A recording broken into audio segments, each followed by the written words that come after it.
ভাইরা আমার, আপনাকে একটা ছোট্ট করে ঘটনা শোনাই দেখেন, মা কত গুরুত্বপূর্ণ জিনিস। যাদের মা আছে ভালোবেসে আপনি জান্নাত কিনে নেন। খবরদার, মা যদি হারিয়ে যায় তাহলে সারা পৃথিবী তন্ন তন্ন খুঁজে পেলেও আপনি এই মাকে খুঁজে পাবেন না।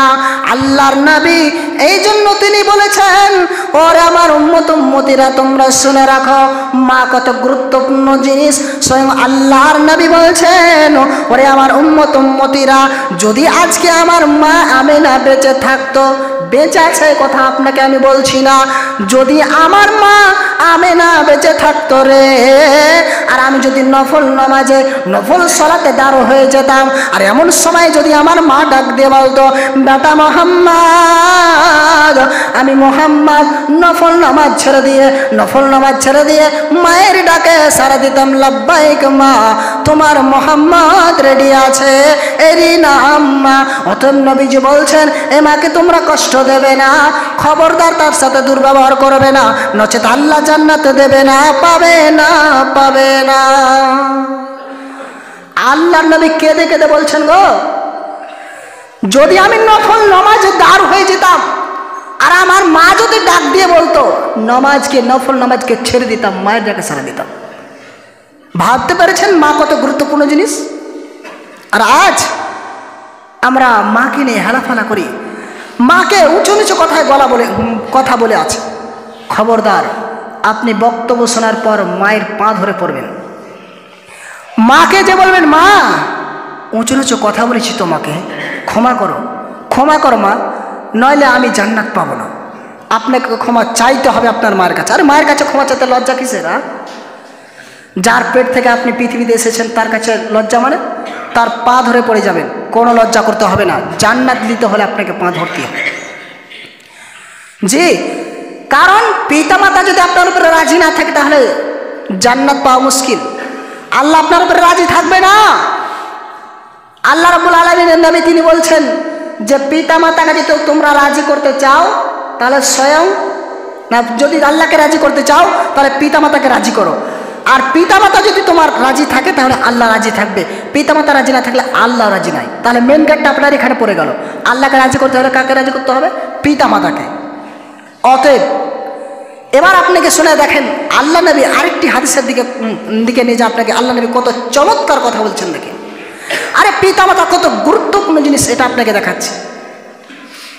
নবীজি আরেকটি হাদিসের ভিতরে বলছেন, আন আব্দুল্লাহ ইবনে আমরিন قال رسول الله صلى الله عليه وسلم قال لا يدخل الجنة منان ولا قن ولا مدمن الخمر। আল্লাহর নবী এই হাদিসের ভিতরে তিন প্রকার লোকের ব্যাপারে বলছেন। তিন শ্রেণীর লোক আল্লাহর জান্নাতে যাবে না।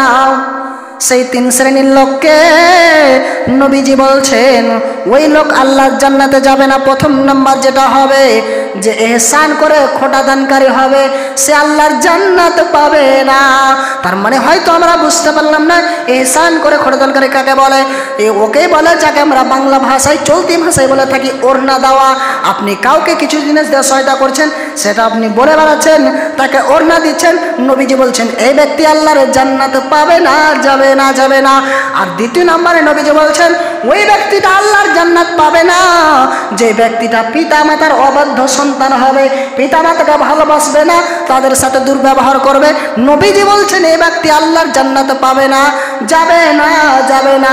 আর তৃতীয় নম্বরে নবীজি বলছেন ওয়ালা মুদমিনুল খামর, নবীজি বলছেন ওই ব্যক্তিটা আল্লাহর জান্নাতে যাবে না যেই ব্যক্তি পৃথিবীর ভিতরে নিশাদার দ্রব্য পান করবে।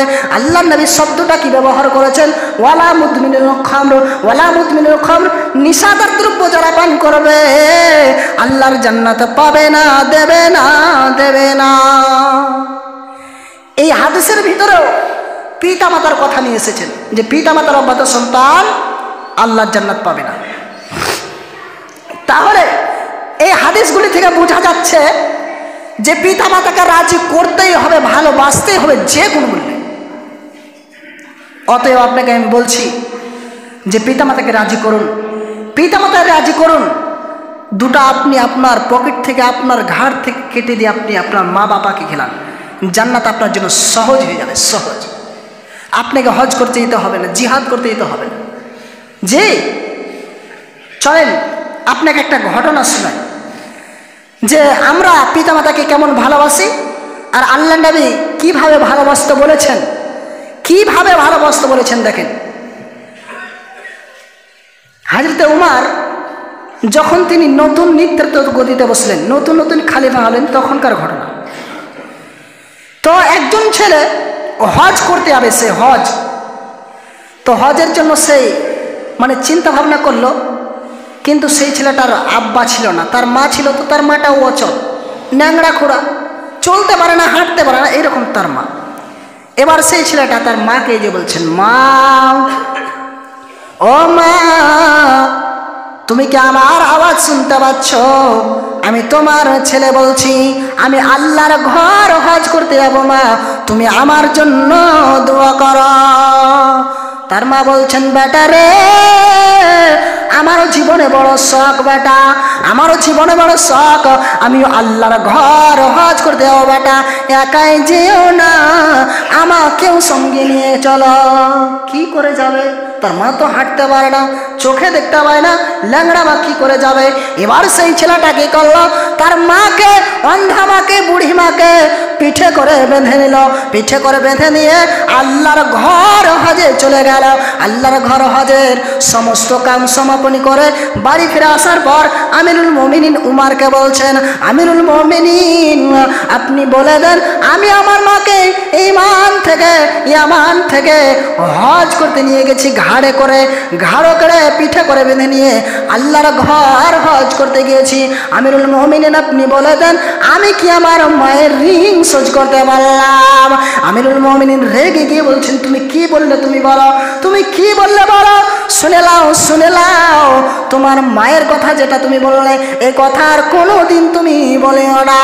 তোমার মায়ের রিং শোধ করা যাবে না। যদি তোমার শরীরের চামড়াকে কেটে দিয়ে, যদি তোমার শরীরের চামড়াকে কেটে দিয়ে মায়ের পায়ের জুতো বানিয়ে দাও, তবে মায়ের রিং শোধ করা যাবে না। শুধু তাই নয়, তুমি শুনে লাও, যদি তোমার কলিজাটাকে বের করে মায়ের জন্য খাবার বানিয়ে দাও, তবে মায়ের রিং শোধ করা যাবে না, এরই নাম না। অতএব নবীজি বলছেন, এই মাকে কষ্ট দেবে না, তার সাথে দুর্ব্যবহার করবে না, নচেত আল্লাহর জান্নাত পাবে না, দেবে না, দেবে না। দেখছেন কি আশ্চর্য! যদি শরীরের চামড়াকে আপনি কেটে দিয়ে মায়ের পায়ের জুতো বানিয়ে দেন, মায়ের রিং শোধ করা যাবে না। অতএব এই মাকে আপনাকে রাজি করতে হবে, এই মায়ের সাথে ভালো ব্যবহার করতে হবে, এই পিতার সাথে ভালোভাবে কথা বলতে হবে। আরেকটি আপনি ঘটনা শোনায় দেখেন। এবার আপনি হয়তো মনে মনে চিন্তা করছেন, এরকম আমাদের কাছে কথা এসেছে যে, মৌলভী সাহেব, ভালো কাজ করি আমি, তারপরে আমার মা আমাকে বকাঝকা করে। আর আমি ভালো কাজ করবো, তার মানে আমার মা বকাঝকা করবে? মানে এই সময় তো আমার রাগ চাপবে, আপনার রাগ চাপবে। মৌলভী সাহেব, এই সময় কি আমি আমার মাকে মারতে পারবো না? হ্যাঁ, কেন উল্টা পাল্টা কথা বলবে? ভালো কাজ করবো, তার মানা করবে, নিষেধ করবে মানে? এই যে আপনার চিন্তা ভাবনা। একটি ঘটনা আপনাকে শোনাচ্ছি, দেখেন আপনি ঘটনা থেকে কি পাচ্ছেন। তো হযরত আবু হুরায়রা রাদিয়াল্লাহু তাআলা আনহু, তিনি নতুন নতুন ইসলাম কবুল করেছেন, তার মা তখন ইসলাম কবুল করেনি।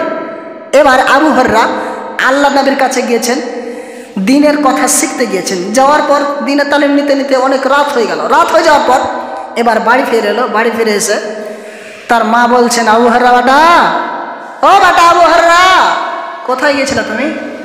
বলছে, মা, আল্লাহ নবীর কাছে গিয়েছিলাম দিনের কথা শিখতে।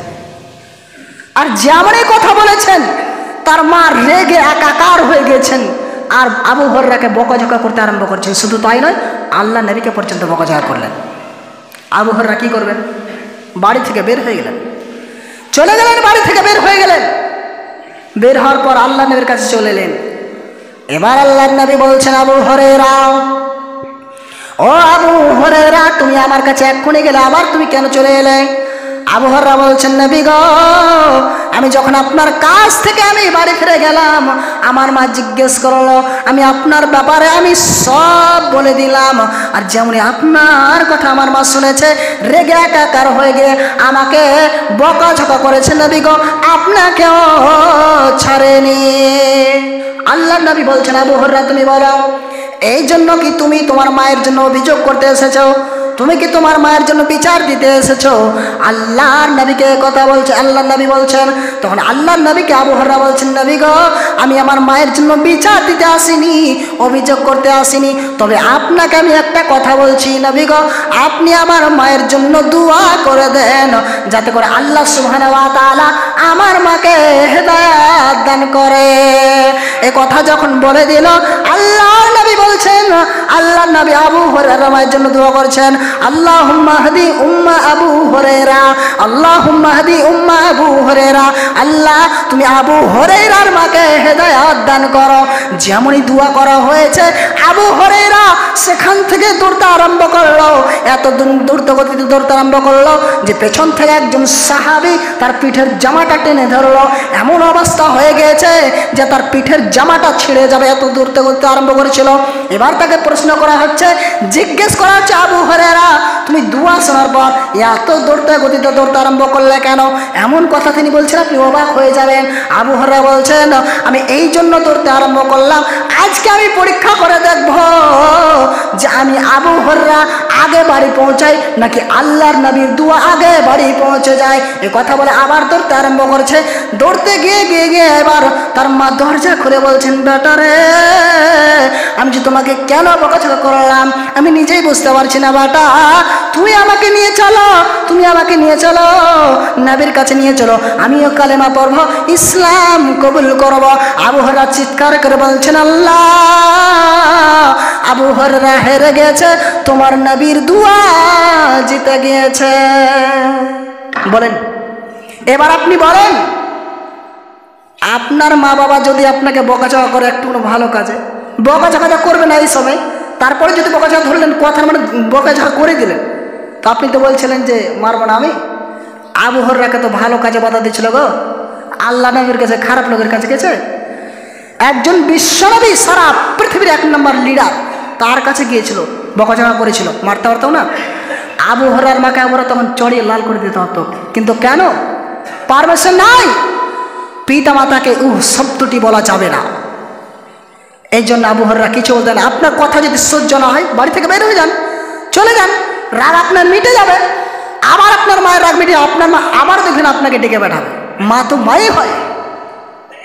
অতএব আপনাকে আমি বলছি, সময় হয়ে গেছে, এই জন্য বলার অনেক রয়েছে, সময়ের কারণে বলা যাচ্ছে না। তো আপনাকে আমি এটাই বলবো যে দেখেন, পিতা মাতাকে রাজি করেন, খুবই গুরুত্বপূর্ণ। নইলে আপনি যাদের মা নাই তাকে প্রশ্ন করে দেখেন তো যে মা কি জিনিস।